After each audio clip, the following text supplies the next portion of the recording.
There we go. Technical difficulty there. What's up, Huddle Crew? Welcome to our podcast this week. We got some special guests with us. Jason Ramsay from California, I believe. And Yes. with me, as always, Mr. Jose and Daniel Gonzalez out of Grand Rapids, Michigan. Yo, yo. Guys, are you What feeling up? better, Daniel? You back in I the am men? feeling way better. Nice. So we just got back from Tice, and this is our second week back, actually. And Daniel came back with the old COVID. Yeah, But dude. so the last podcast, he was hacking and coughing the whole time. Yeah, it was not good, but I'm all better now. Nice. We can't get Good to that hear. through the microphone and stuff, can we? We can't get Yeah, yeah. No, I think that's you're how I safe. got it. No, They're put on a working mask, that. Jason. That would They be have funny. AI working on that right now. AI is trying to figure out a way for that. So Jason's a flooring installer, runs a subcontracting company out of California, and I want your quick take, Jason, on who you are, kind of what niche you've fallen into in flooring, and then a little bit about your background, but then on our topic, the pitfalls of luxury vinyl. Give us the high level view, and then we'll dig in. So tell us a little bit about yourself. Yeah, sounds good. So tile and flooring contractor out here in beautiful Orange County, California, land of avocado toast and yoga pants, right? Yeah, baby. That's right. But I started in 93 as a carpet installer, evolved, went through a lot of trial and errors, ups and downs, became a tile and flooring contractor out here. Eventually got my moisture testing for slabs certification, and then evolved into a flooring inspector. And out here, I run about 5 employees, and just dealing with the everyday in and out of this business. It's amazing, right? Yeah. We talk a lot about the fun, the complications, the pitfalls of the industry itself, and so and how sometimes we can be our own worst enemy. So you mentioned a couple things as we were kind of getting to know each other before the podcast started. One of them being that, let me mention 2 of them, but one of them being that you had a light bulb or a moment of like, hey, I want to know more about this. And you really started digging into training and getting certified and things like that. What can you tell us a little bit about that? We're really big on certifications and training and improving yourself.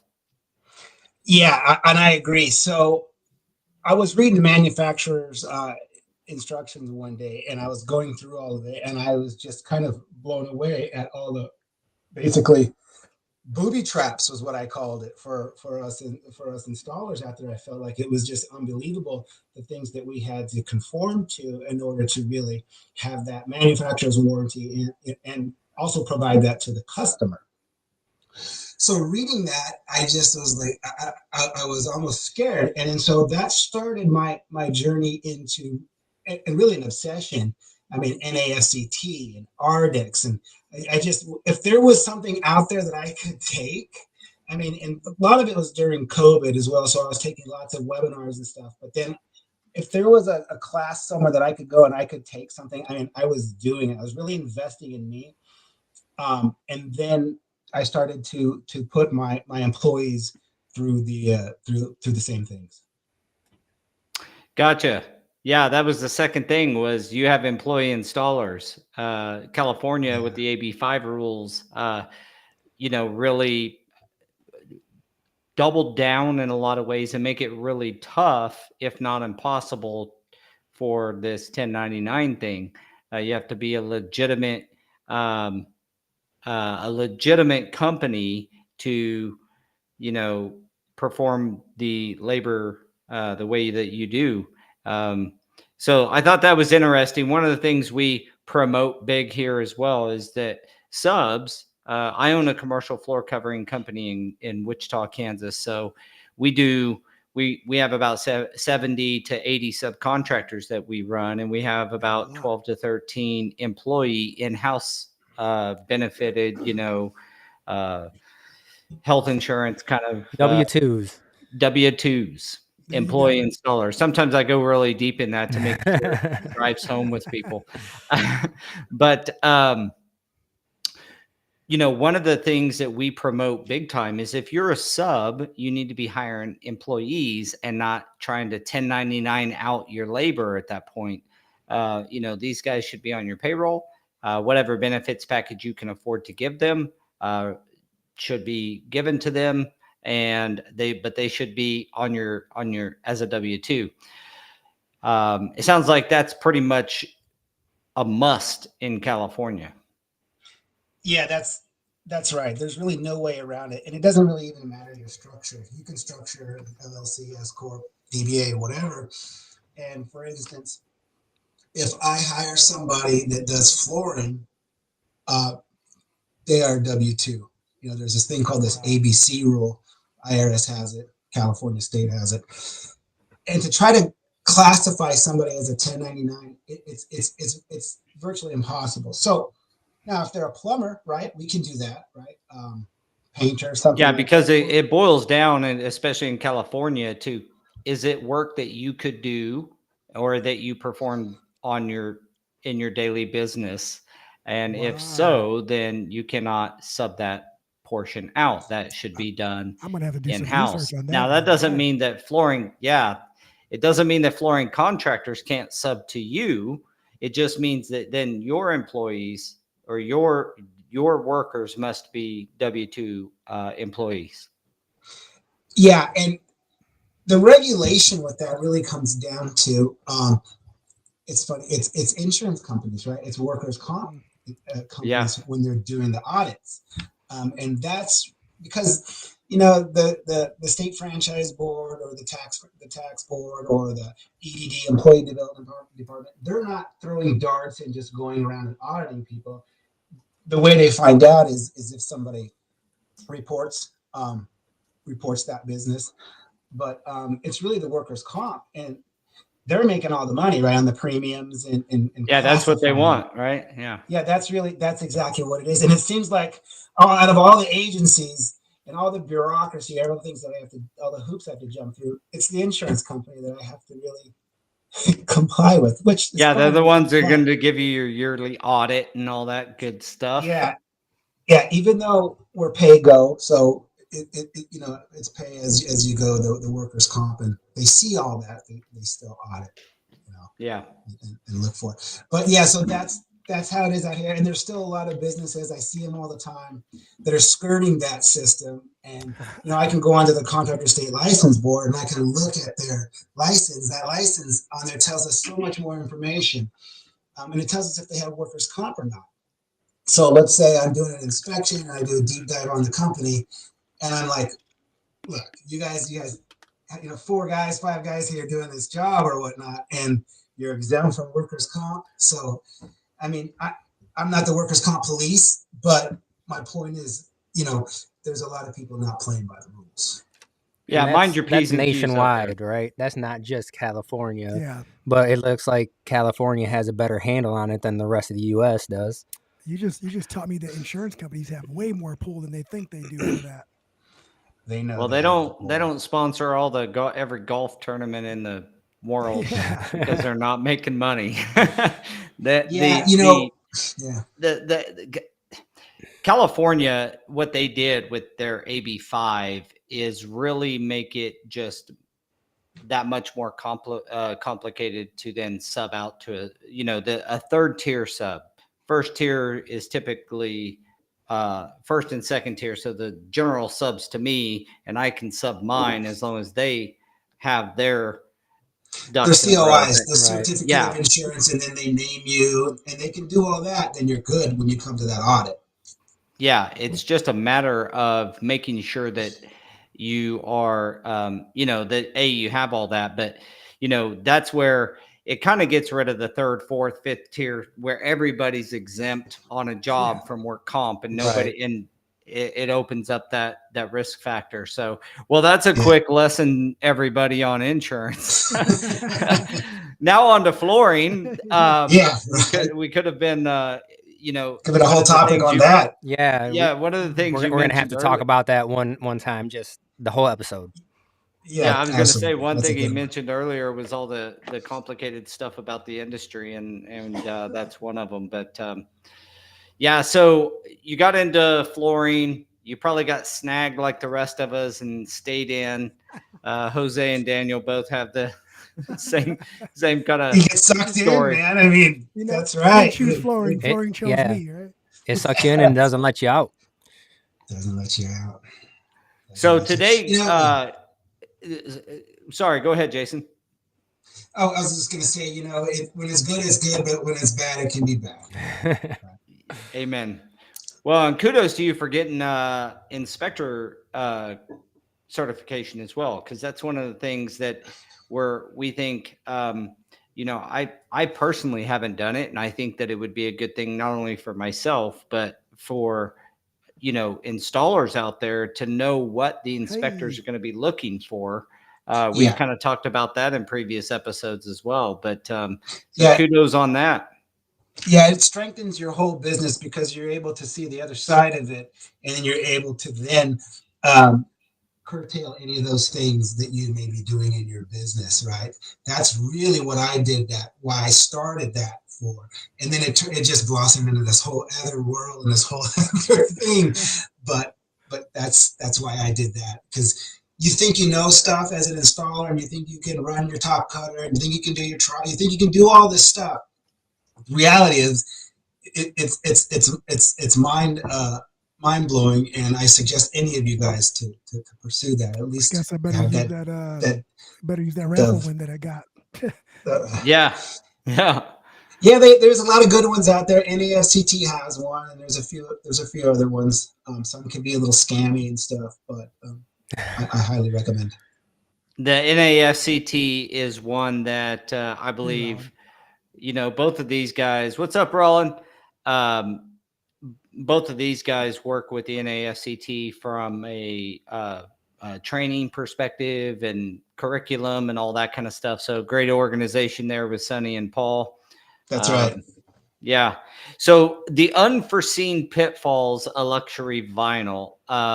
Yes. You know what? Good point there, Daniel. I want to bring up, we're going to be at the summit coming up in Dalton, Georgia. Like 2 weeks, right? In a couple of weeks. So, really?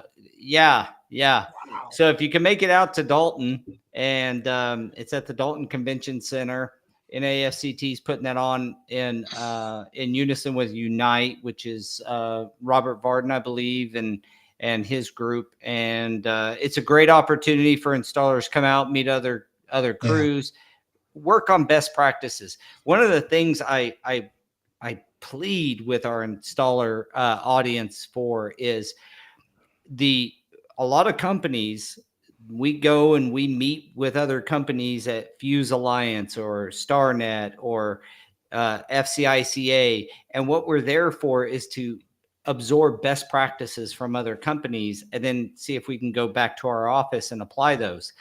That's what these things are for the installers, to go get to know other installers, find out best practices. You just learned from Jason. And what we've talked about multiple times is getting your inspector's license. A lot of times it's a partial online, partial in person. There's multiple different ways you can go about it.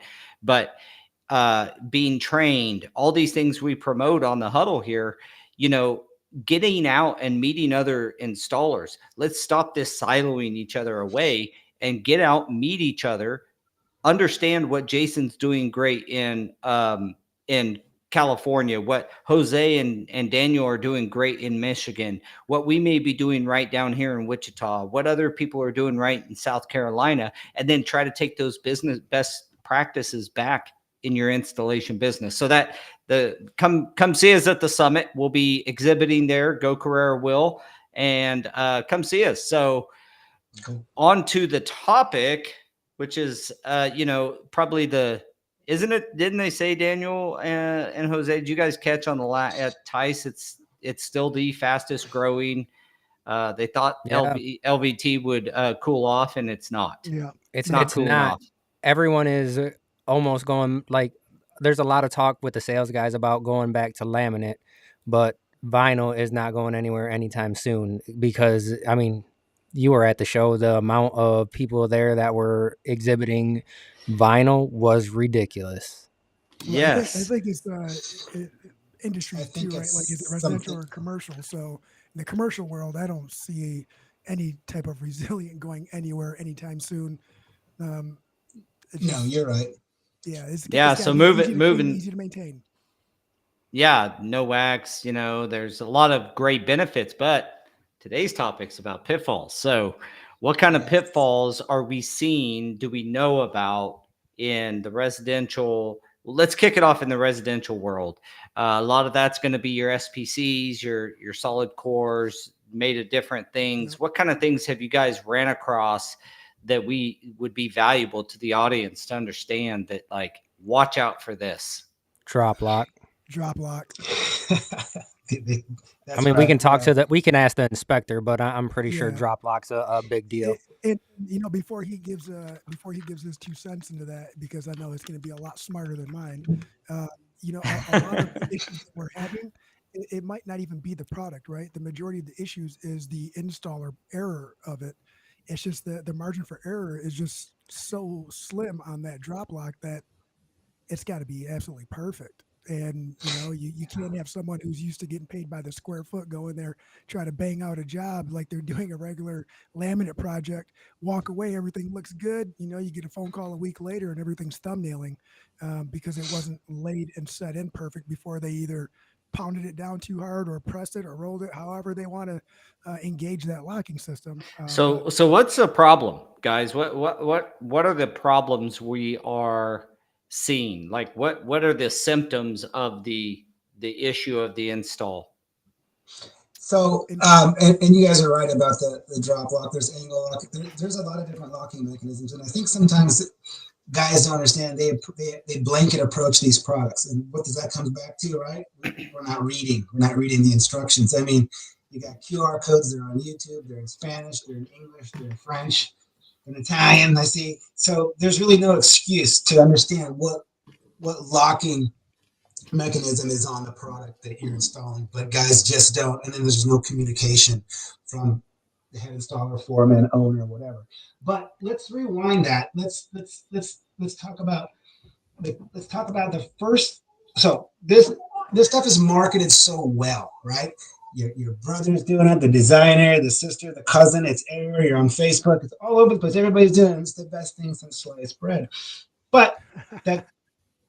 And then you go into these showrooms, right? These people go to these showrooms. They're looking at toasted almond and butter wheat, and this one looks great with my paint and decor or whatnot. But the reality, what's really needs to be discussed is who's installing it, how they're installing it, are they qualified or certified? But salespeople don't want to touch upon that. Why? Well, there's multiple reasons why. Just my opinion here, but one of them being that the percentage of installers that are certified or have taken some level of training has fallen off a cliff in the last 10-15 years. So it's a shortage of these certified and highly trained installers, first off. And secondly, it's like, I did a talk at Tice about this. Like, they're scared to promote their installer as for fear of losing out or getting gone around. I noticed that a bit at the show. I promote, like, sell yourself, sell your company based on the quality of your installer group. And so anyway, that's my 2 cents on that. So a lot of these showrooms, they don't have in-house installation. Okay, so once they make a sale, that customer is done. You're on their own, right? And then everything falls into whose lap? The installer's lap, right? And so this is where we're seeing the big problem. So salespeople, they may not necessarily be taking product knowledge classes. They may have worked at a grocery store a month before, and now they're in this environment where they're selling floors, and they really don't know about all the products and how it has to be installed. So the biggest pitfall that I see is and as you guys probably know, is going to be floor prep. I think There's we've been a had about lot of 15 talk about different floor comments prep. already. I mean, just this one right here from Chad, prepping the homeowner for what true prepping is, right? Yeah, You know, that's right. Jimmy And saying so that flatness is the big issue, and then Rollin was just like floor prep, like right out the bat, and that's one of the big issues. So salespeople don't want to touch upon that, right? Either they don't even know, they don't care, or they don't want to scare that person off, right? I think they're trained to avoid that conversation altogether because it could essentially scare a client away. Could be. A lot of them don't know the difference between an SPC, LVP. Well, they don't know the laminate. They don't know what they're even selling. They don't even know. They have no like idea. You said, this one looks good in my house, so that's the one that I want. Yeah, butter toast. This is going to be great with the walls. But the reality is these products, they need to be almost you need countertop flatness. So, we go back to the 3/16 and 10. We all understand that. But you think homeowners, they can't process this ASTM F710 stuff and manufacturer's guidelines and 3/16 and 10. They don't even know an inch to a millimeter. They don't know. Just to make it look nice. But then what happens is 12, 16, 18, 14, 22 months later, when there's deflection, right, and you've got creased joints and they're starting to have ledging, and then they're starting to break and come up. They're hitting their toe, their socks. It's a whole thing. It's downhill from there, right? All because of the guy that came in at 15,000, who included grinding, priming, and self-leveling everything, to the other guy that comes in who doesn't have that, and he's just going to try and do a spot patch or something. Doesn't even come in with a 10-foot level or screed. And it's going to do the job for 8,000. So you got X amount versus this amount, and most customers are price driven. I get it. But this is why we have to try to educate people, and this is my mission: is to try to educate homeowners. They still don't want to see. So when I go into a lot of these inspections, and it's totally ruined, people their eyes are wide open. They're listening. They want to learn, right? But hindsight's 20/20. So when I go in and I do an estimate for somebody and I'm 15,000, and the other person's 8,000, well, that's a big difference. And there's a reason, right? The reason is these products need to be super flat. The SLUs are expensive. Primers are expensive. Getting it right is expensive. Having your gauge rakes and spike rollers and getting everything done right, there's so much more to it than just mixing up some Webcrete 95 and throwing that down and thinking you're just going to patch your way through this job. No, you can make it worse, because what you thought was a high spot could actually be a low spot. So you're grinding it and you're making a bigger low spot. You're making it worse, and you don't have the right tools to tell you what's really going on with that substrate or subfloor. So getting it flat is the number one issue that I'm seeing in this industry with these products. Now, laminates for the most part, and then wood floors, we still need that flatness, right? We still need that 3/16. Some we can get, an 1/8 here and there, but with the laminates, but we still need that flatness. So it really doesn't matter what product you're putting down. This notion that this luxury vinyl products are so inexpensive and they're waterproof and all this stuff, and you don't need to do anything to them, couldn't be farther from the truth, right? Yeah, the waterproof thing drives me nuts. But it drives me crazy too. I gotta say, it's been raining here for 48 hours. All my extra samples, I'm going to build a raft, my man, with this LVP, and we're going to see how waterproof this is. Yeah, the whole waterproof. You mentioned earlier, one of the bait and switches is about waterproofing. It being waterproof, for example, is just how well they market this stuff. It is mind-blowing how good of a job they've done at marketing this waterproof scenario. Yeah. Well, yeah, if you spill a cup of water in a well-installed floor in the middle, away from the edges that are likely not siliconed or anything like that, okay, it could be waterproof in that zone. But if you're on slab, it does nothing for moisture mitigation or moisture coming up from the bottom. And it also does nothing if you're going to flood a room and it goes around to the edges. It's like, yeah, it's waterproof in a cup size, like this big of a square foot in the middle of a well-installed floor. But there's a lot of pitfalls with that. So Anyway, Yeah, there's an ASTM standard for the product, and basically, I think it starts at they have to be up to 24 hours, and then they measure the swelling of the XP pad, right?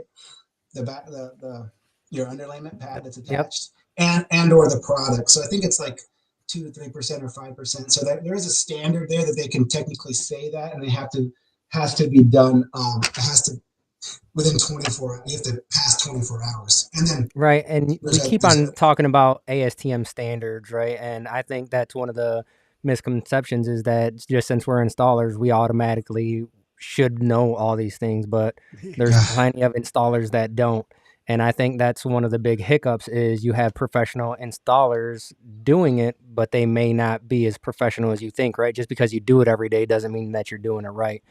And or why you're doing it that way. Yeah, and ASTM, you know, they have these things outlined, like you mentioned F710 earlier, and there's probably guys listening right now or ladies that don't know what F710 is. So if you don't, definitely go look it up. I mean, it's a document that you have to pay for, but we should probably do a podcast on ASTM F710. 100%. Yeah, I'm on that committee.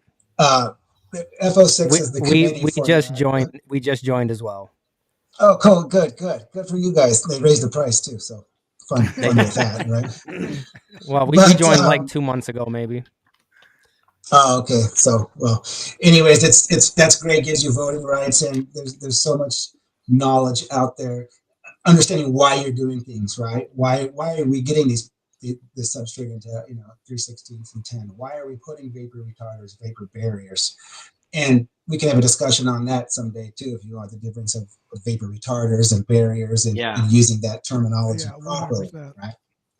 So some of I just want to bring up something. Some of the items that we're talking about, the pitfalls, really they display themselves in what you were talking about earlier. We got some deflection comments in some of the comments, but the delamination, the things that happen because the sock grabbers and the toe cutters and the things of this, that is the symptom from not properly preparing, not proper installation, proper acclimation, proper storage and acclimation, and that's right. Storage and acclimation, two different. Correct. What are you talking about? It doesn't need acclimation. It says right on the box. It doesn't need acclimation. Ready for I got a good story for you from one I did last week on that one. All those people who have their commercial materials stored outside in a Connex in 75-degree weather, it's like 120 in there. You're really compromising that material. So, and probably one of the most difficult things to do, because every job is unique in and of itself, and the challenges and areas to put the material and time constraints and on and on and on, and trying to conform to everything. It's nearly impossible. They make it so impossible for the installers, as you guys know. And I know you guys have climate controlled storage places, which is fantastic, and you're able to document and show all that stuff. I mean, that's what you got to do, because it's just not practical to be able to on some of your the best we can do is we have an acclimation zone, and we try to get it as close as possible, because frankly, just as you were mentioning, there's job site access issues, and I'm in commercial, so in that world there's job site access issues, storage issues, on-time deliveries written into your contract where it's like on-time delivery, but it's got to acclimate for 24 or 48 hours. Well, sorry, like this has to happen. And there's all these schedule constraints and all those stuff. And Preferred does a lot of commercial as well, but they also do some residential. I only do commercial, except for once in a great while, some friends or architects, their houses will do, but we don't do retail residential. But anyway, long story short, it's all those constraints that force us into these boxes of trying to make a product work, and sometimes pushing the limits of what acclimation means. Yeah, that's right. I just inspected one where they did it in August. It was schools and it was LVP, and it's all the products outside is 90 degrees, right? You can imagine. Go and install it, turn on the ACs and everything. Guess what happens? Yep. Yeah. Man. Gap Yeah, central, and right? So site conditions and all that stuff comes into play as well. So Yeah, Jason, when go I ahead. went to the NAFCT, I went to one of the seminars. I mean, this was probably 2018 or something. Brent Fike from Ropey actually had a presentation on just dimensional stability and how much the plank can actually grow. And then you do that over, some of these companies are saying that there's no limit to, you don't need any transitions anywhere. There's no limit anymore, right? But the science behind how much it can grow and how much is actually acceptable is ridiculous. Like, man, how can it grow that much and still be considered stable? And they are. yeah, That's yeah. where knowing all And this so, stuff comes into play, right? yeah, they have memory. So there's like something called like an annealing process. So when they're made, they're heated at a certain temperature and size, and so they go back to that size, right? And so this one I measured. I did my own redneck test, and I demonstrated how just in my truck it grew. This product was like 35 and 15/16. It was like a nominal 36. But just in my truck for 30 minutes, it grew to 36 inches. And then I took it out and put it into a project that was on into this concrete substrate. And it went back down to 35 and 15/16 in a matter of a few minutes, right? So just by that. And then when I inspected these schools, 4 different schools, every plank was 35 and 15/16. Every plank. And everything was gapped. And the gaps were like 32nd and the 16th. But regardless, every plank. I mean, I measure so many freaking planks. I'm done with this. That's enough. You guys are going to get the point. So, but anyway, so with that, it's definitely so important to acclimate. Now, I'll measure residentials where the people have the attic stock sitting outside for 2 years in all kinds of weather, and they're perfect. Okay, so there you go, right? But so to turn back, so the first thing that the first pitfall is that flatness and the importance of really educating that buyer, that consumer, how important it is to really get that right and to spend the money on that. Everything is prep. You prep your walls, you go to paint your car, you clean your dishes, you prep, right? You're not just throwing dirty dishes into the dishwasher. You're going to clean them up. You're going to prep those things. So prep. And why in all these other industries, everything else, prep is okay. But in the flooring industry, people don't want to pay prep. And that's what it comes down to. For some single reason, people don't want to pay for prep.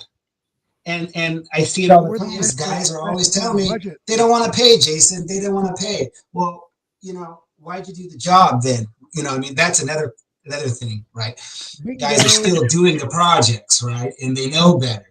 And so, so prep is what I find right now with these products in residential is the number one thing. And then I would say second, right now would be some type of moisture management system, one way or the other, right?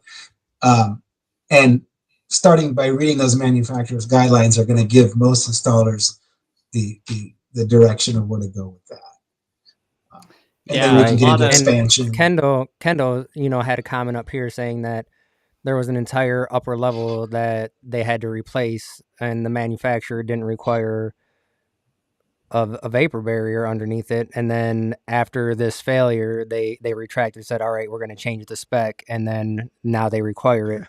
But the fact of the matter is that it's just like everything else, right? It's almost like a trial and error. If they don't catch it at the factory, they're going to catch it in the field somewhere. And at least this manufacturer owned up and said, yep, it's our fault. Let's figure this out and change our actual spec. Yeah, I want to bring something up. So we have the installer side, floor prep, making sure we properly communicate to the end user, whoever that may be, the reasons why we need to do floor prep. And if you can use the ASTM standards or the manufacturer's recommendations in your favor, that's what I always do. I'm like, I would love to just come in and blow and go and knock this thing out. But you have, 1/4-inch dips all the way down your hallway. Your LVT is going to look like hammered poop when it's completed. A. B, I can't control gappage or anything on the install as it's going, because when it goes down, it takes more room, and you have issues, particularly if it's like a VCT or something, let alone LVT. But the point I was getting to is we also have some manufacturing things we need to talk about, like regions of manufacturing and things of this that we need to be cognizant of as installers, and where we know that there are clear regions of the world where product come from that will give you a higher likelihood of issue. Do you guys? Why is that? Why is it the region, do you think? Or is it's mainly the raw materials that they use to make their backing systems. It's where they source. It's where they source the chemicals and the products from, because they could be sourcing from 2, 3, 4 different places and manufacturing in one region, and we don't know what goes in that secret sauce per se. Right? We don't know. We can't police all that. You just don't know how the quality of those things. So yeah, right. And that's where the manufacturers come in, right? Because they should be testing every batch that comes in to make sure that it's supposed to be exactly what they need. Yeah. One of my favorite manufacturers, which I'm not going to mention manufacturers' names, but one of my favorite manufacturers does a really good job of visiting the actual plants. Yeah, that's right. Talking with the actual people on the floor making the product, and does a really good job of vetting out and making sure that the plant is producing something his brand can stand behind. Absolutely. And I think that's really important, is to make sure you're dealing with manufacturers who care enough about their product that they know where it's sourced. They understand where the raw materials are coming from. This is the complication of being an installer. I wish it wasn't this way either, guys. I wish we didn't have to be chemists, concrete experts, raw material experts, and understand how the product's actually made. But it doesn't change the fact that we need to be. Just because we don't think it should be that way, it doesn't change the fact that that's how it is right now. That's the only way you can mitigate your risk. Yeah, and like Chad said right here, I mean, we talk about it all the time, reading the bucket of adhesive, and that's pretty much what he's saying. You make sure you're reading it. It doesn't matter if you've installed it 1,000 times. On that next one, the instructions could have changed. I have a carpet tile situation with this exact thing, where the backing system changed, the installation instructions changed, a lot changed, and all of a sudden we had 2,000 yards that had to be replaced, and it was not a cheap thing. The manufacturer did come to the table on it, but it was a major problem.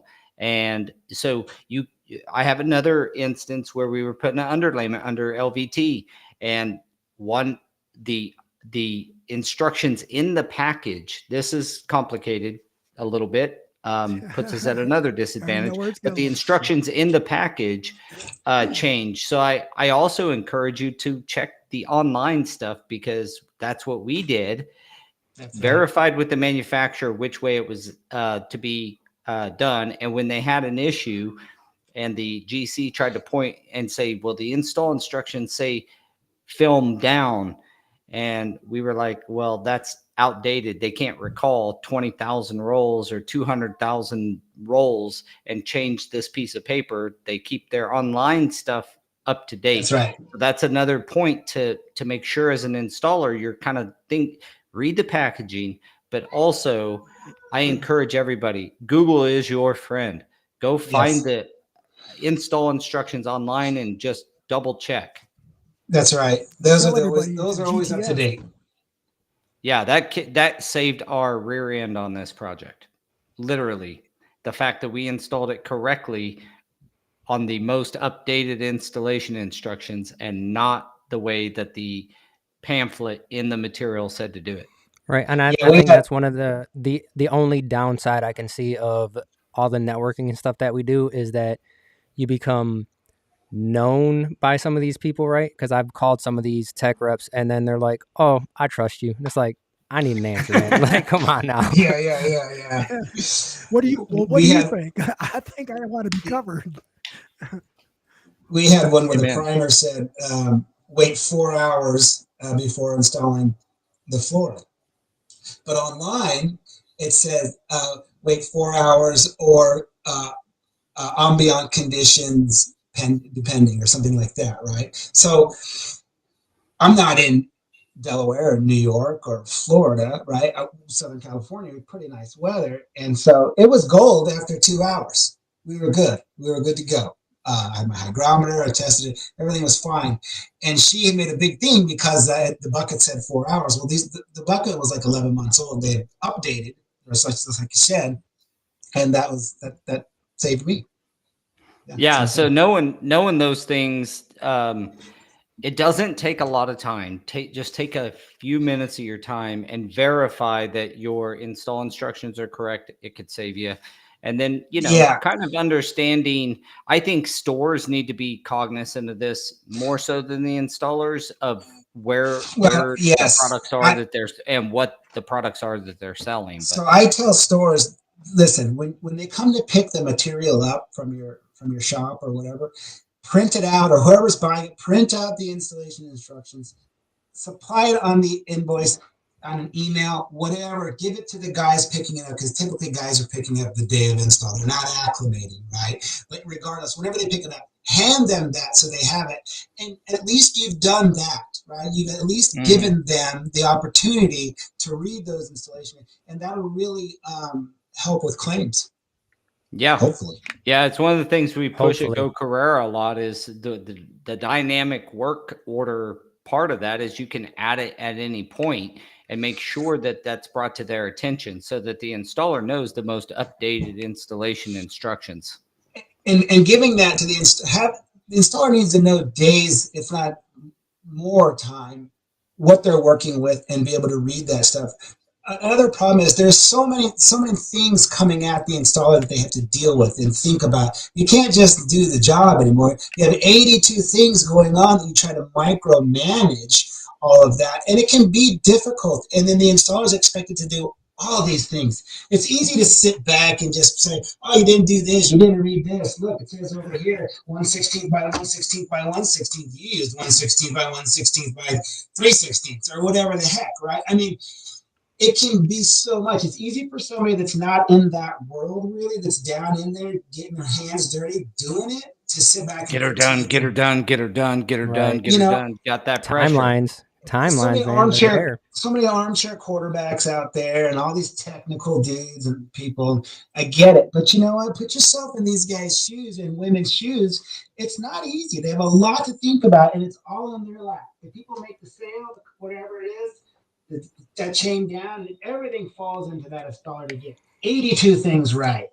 And it just takes one. I think that's why it's important. Yeah, and I think that's one of the good things, like that's going on right now, because you see a lot of the techs that are coming in from the installation world, and some of these prerequisites. Yeah, some of these certifications that I go to, some of the reps are like, all right, we're talking about this right now, but in reality, we all know that job sites aren't going to be ran like this.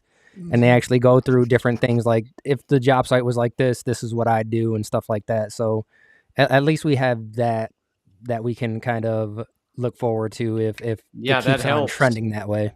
So one thing we're finding as well with these residential floating products, these SPCs, LVPs, I don't know, we see that a lot of the problems are about that 6 millimeter and below. So if you're up over that 6 millimeter product, they have that dimensional layer to it, that stability layer that they're being made with.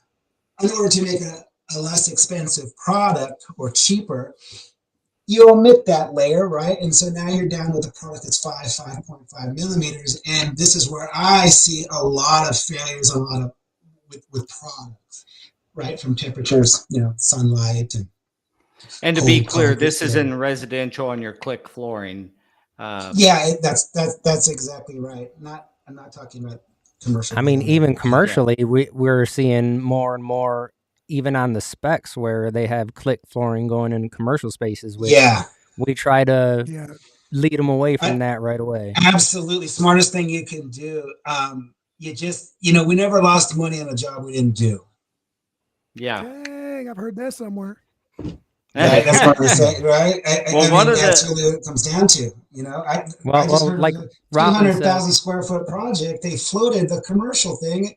Are you kidding me? So, you know, yeah, and Rollin says, they sell it as it's so easy to install, anyone can do it, and that's just when we talk is that a about floor Geico? Is that a prep. Geico commercial? When we talk Okay, about big into floor it. prep, right? It's just, Yeah. I mean, maybe the product could be that easy to install, but we always talk about your base. Where are you starting from? You're starting from that prep, right? If you don't do that prep right, you're already putting yourself far behind where you need to be. And Yeah, this Yeah, this so goes the on. This is manufacturers for residential and commercial. that's right. and the That's it. manufacturers are advertising everything as the DIY, which kind of takes away from our credibility as professional installers. well, it doesn't Because they're like, help oh that the well, box it's stores DIY. are saying free install. We talked about that a lot at Yeah. Price. You know, Yeah. this free installation gimmick doesn't help our cause at all. It devalues what the installer does, and I don't look. No one's actually believes it, but somehow it does work for Someone purchase. believes it. Someone believes it. I can't hardly believe they actually think the guy's there working for free. Like it's built into the price. But at the end of the day, the optics of it is not good for our industry, in my opinion. But I don't want any of the box stores to put a hit out on me or anything. I just wish that they would I mean, maybe approach it a little bit different. technically, we'd love their marketing department to come on here and tell us why they do it, right? Yeah. Come on. I won't name any. No Everybody likes defamatory something happening free. here. So I think we spent like over a half hour on just the residential aspect. So commercially, I think over the years, one of the biggest things that we've seen is the adhesive that goes underneath. And we actually switched from pressure sensitive to essentially semi-wet setting everything to get that actual bond going, because we talked about raw materials and everything that goes into the product, and then you just see plasticizer migration, right, and evaporation, and these things, they're gonna shrink eventually. So what can you do to mitigate that? That's what we found our solution was as soon as we started doing this, it was less complaints. We go to these jobs years later, everything's still together. So I mean, it's kind of cheap insurance, right? You're still using the same products, you're just using them in a slightly different way. Yeah. I think that's a good point. I also think that, concrete, commercial brings in just mostly concrete and brings in moisture testing and understanding the moisture parameters and understanding that even the best moisture tests can be off by about 2 to 3% in one direction or the other. When you're pushing these limits, having some security on your either recommendation of a full mitigation system or a true wet set adhesive, like a modified silane kind of adhesive, or at the very least, educating the people that this is the parameter. Remember, this could be off 2 to 3%. All of them say that. All of the moisture testing. So moisture comes into in a big way in commercial, because we don't have crawl spaces and stuff. A lot of the slabs are slab on grade. Who knows if it's a 50-year-old slab, if there's there's likely, even if it did have a vapor barrier under the slab, it's very likely that it's completely degraded to nothing. And so you have to take measures to protect both you and your client. It's your client that's going to have to deal with this, or should get a 10 to 15-year floor. And so you have that responsibility to, and I'm talking more from the company salespeople perspective, to make sure that you're educating the client in a way that they understand that, hey, we're going to do moisture tests. If it's pushing the limit at all, we're gonna need to do something about it. That's right, and I think we have to really emphasize time of install moisture testing, and what does that mean, right? So you can do a calcium chloride, or you can do a 2170 in C2 days before, weeks, whatever. That's just at that time gives you just a little snapshot, like taking blood pressure on somebody, right? That doesn't tell you everything. It just tells you that aspect, RH in the slab, in that spot, RH in that spot, right? So what we're finding is a bigger issue is going to be atmospheric conditions, right? Your dew point and your ionic dew point. And what does that mean, right? So I know they're big words, but let's simplify it. So the time of install, you want to test that top gradient layer, right, of the slab, right? You want to test that moisture content because that's what we're adhering to. And that's most important. We want that bond there. So at time of install, it's very important to put whatever meter that you're using down. And if that meter doesn't have a hygrometer built in, you want to have that hygrometer so it's going to tell you your ambient conditions, specifically that dew point. And then you want to have that infrared thermometer, and you want to test the surface temperature, right, of the substrate to see, are we within that 10 degrees Fahrenheit? Are we above that, right? You want your surface temperature 10 degrees above Fahrenheit, above the dew point. So if your dew point's 60, you want that surface temperature to at least be 70. Okay, then we can really ensure that we're kick of knowledge.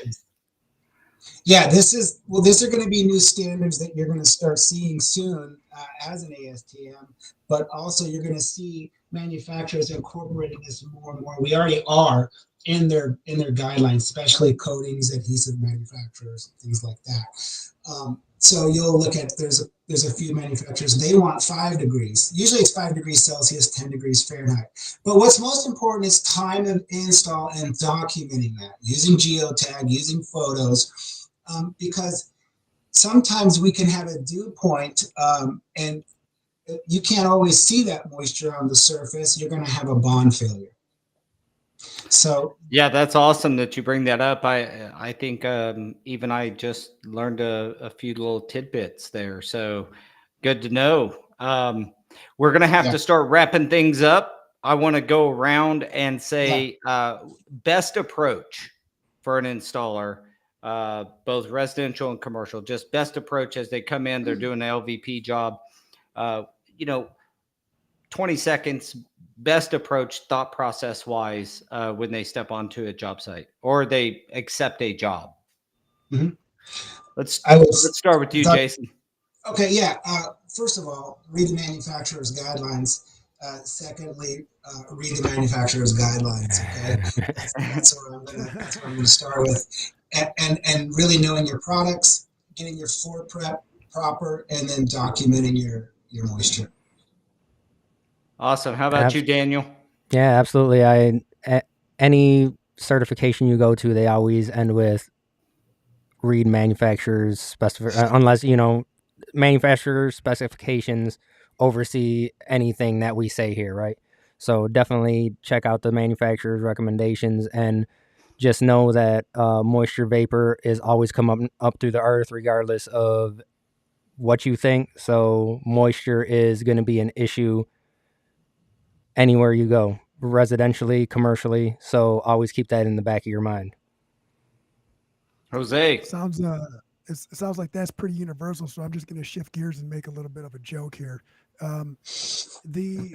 Maybe we should just change it to the same way that doctors do it, right? Instead of going through all this rigmarole of learning science and the science and nature of everything, we should just call it flooring installation practice. That way, no one can come after us for anything. That's really all I have. You got to get that. You got to get that right. You got to get that mal flooring insurance then. Yeah, I would say project conditions, understand how those, after you've done what the gentlemen have mentioned here, make sure you understand the environment and what you're being asked to do, and that not to be fearful of pushing back on whether or not you should be installing on that given day or in those given conditions. Being firm in your belief of what you've just read and having the courage to tell the superintendent or the job foreman or whoever's on your deal, the site conditions are not up to par. I've just called the office and let them know, but I can't install without the condition, not and provide warranty without the conditions. That then it puts it back on the store, which in our case, we would write a letter stating all the potential. We have a standard letter, tells them everything that can happen if they don't do something about the site conditions. And very, very rarely do they say go ahead, but then sometimes when they do, that letter is prepared and they're signing off. This is not a simple sign off like you accept that there's no warranty. This thing has to be articulated in a way that you tell them not only what the potential problems are, but what causes you have to lay it out in a total way before that would hold up in court. So if you are going to take that method or take that route, make sure that I would consult with an attorney to make sure that you're preparing a document correctly. So, I mean, we are the professionals, right? And that's what it boils down to. If you are that professional, you're supposed to know all this. That's what the judge would say. All right, Huddle Crew. Jason, thanks for joining us today, dude. It was a great conversation. I hope you had fun. Good guys, stuff. Thanks again. As usual, it was a great podcast with you two. And we look forward to having Jason on again in the future. Let's do it. Pass the word around, get some people. The more viewership we get, the more we can promote proper installation techniques. So if you like the content, even if you don't, like Daniel likes to say, give us a thumbs down, but give us a thumbs up. Comment, tell us what we are doing great. Tell us what topics you'd like us to cover, that kind of thing. And if you don't like it, come on and talk to us. Tell us what we're supposed to be talking about. Yeah. Good stuff, guys. You guys keep it up, man. This is what we gotta do. One love in the community. Spread and share the love. Awesome. Well, thank you guys, and we'll see you next Tuesday. And